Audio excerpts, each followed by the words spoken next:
আজকে বরমশাই আর আমি দুজন মিলেই বাজারে চলে গিয়েছিলাম। আর বাজারে গিয়ে দেখি এত বড় সাইজের একটা তেলাপিয়া মাছ। দেখেই তো আমার খেতে ইচ্ছে হচ্ছিল, তাই বরমশাইকে বললাম চলো তেলাপিয়া মাছটাই নিয়ে নিই। মাছ তো কিনে নিয়ে চলে এসেছি, আর এদিকে যে এই তেলাপিয়া মাছ দিয়ে খাওয়ার ঘরে সেরকম কিছুই নেই, এটা তো আমার মাথাতেই ছিল না।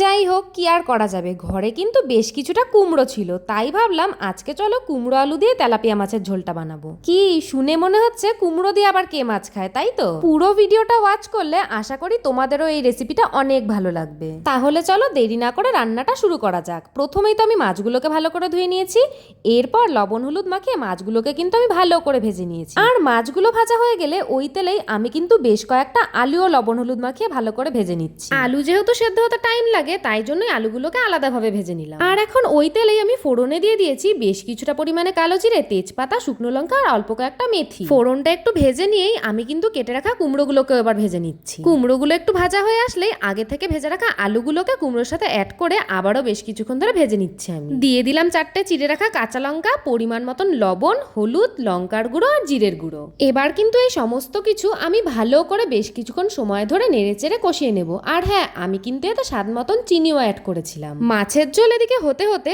আমি আমার প্রিয় কিছু দিদিভাইদের কমেন্ট পড়ে নি চলো। তৃষা দাস দিদিভাই আমাকে কমেন্ট করেছে যে তোমার রান্নার ভিডিওগুলো দেখতে খুব ভালোবাসি, আমি আসাম থেকে দেখছি, প্লিজ আমার নামটা নিও। থ্যাংক ইউ সো মাচ দিদিভাই। লিলি বিশ্বাস দিদিভাই আমাকে বলছে যে দিদিভাই তোমার রান্নার ভিডিওগুলো দেখতে খুব ভালোবাসি, রোজ তোমার রান্নার ভিডিও দেখি, তুমি প্লিজ আমার নামটা নিও। এই তো আমি তোমার নামটা নিয়ে নিলাম।